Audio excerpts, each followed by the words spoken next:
C'est en pays de Caux que nous vous amenons aujourd'hui sur les traces des ancêtres normands des princes de Monaco. Le prince Albert II est très attaché à ses racines. Régulièrement, des déplacements sur des territoires liés historiquement à sa famille sont organisés. Et si nous nous sommes rendus à plusieurs reprises en Basse-Normandie, cette fois-ci, le souverain a choisi de se rendre un peu plus au nord de cette région, en Seine-Maritime plus précisément, du côté de Valmont et Rouen. Bien que d'origine génoise, les princes de Monaco comptaient au XVIIIe siècle parmi les plus grands propriétaires fonciers de Normandie. Quand on pense au lien entre les princes de Monaco et la Normandie, on pense directement plutôt à la Basse-Normandie, au département de la Manche, à Torigny, à Saint-Lô. Et la Haute-Normandie pouvait paraître oubliée alors que le château de Valmont a été une résidence, certes plus éphémère que le château de Torigny, des princes de Monaco, et le lieu de vie d'une branche, les Estouteville, qui se sont fondus donc, dans les Matignons au XVIe siècle. Et les ancêtres du prince, de la famille d'Estouteville, sont enterrés dans l'abbaye de Valmont.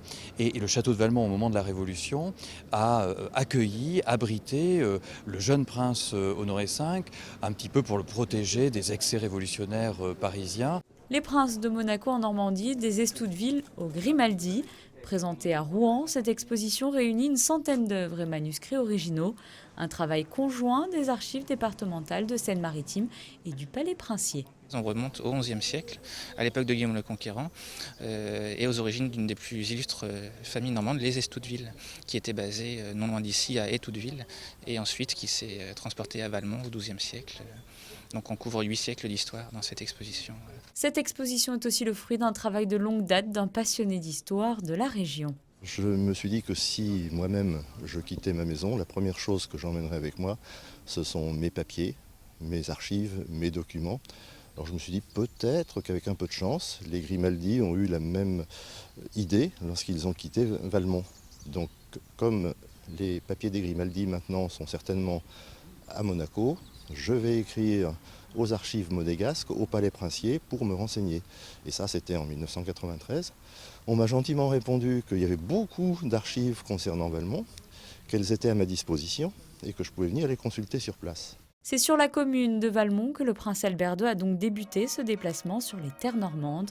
Tout d'abord avec une visite de l'abbaye bénédictine Notre-Dame-du-Pré qui fête cette année les 850 ans de sa création. Cet édifice a été construit par l'un des frères d'Estouteville, Nicolas, en 1169. Après l'abbaye, le prince souverain est allé à la rencontre des jeunes élèves de l'école maternelle Grace de Monaco. Avant de rendre visite aux plus jeunes dans leur salle de classe, le prince a été accueilli par les élèves de l'école élémentaire voisine.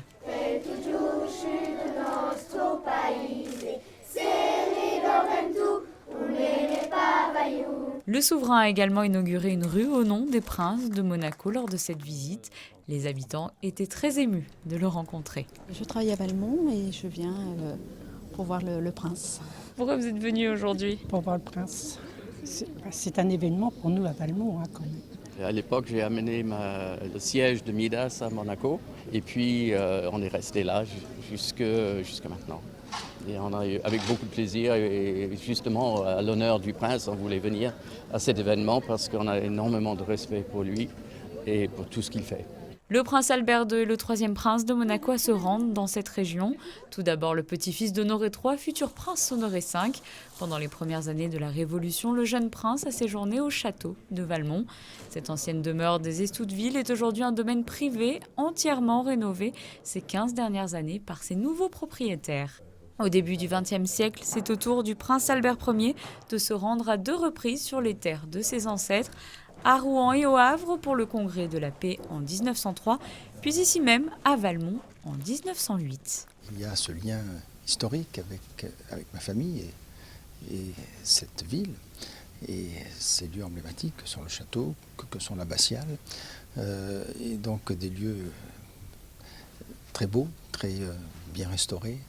Et je voulais y venir déjà depuis longtemps. C'était une visite très émouvante pour moi et très riche en contenu. C'est une exposition qui non seulement retrace parfaitement dans un contexte historique ces liens étroits entre ma famille et cette partie de la Normandie. Les liens qui unissent les Grimaldi à leurs anciens territoires français ou italiens sont chers au prince Albert II. Depuis 2011, il a émis le souhait de rencontrer régulièrement ceux qui animent et font vivre au quotidien ces communes liées historiquement à la principauté. Une centaine de communes sont concernées et en 2018, les rencontres des sites historiques Grimaldi de Monaco voient le jour pour les mettre en lumière.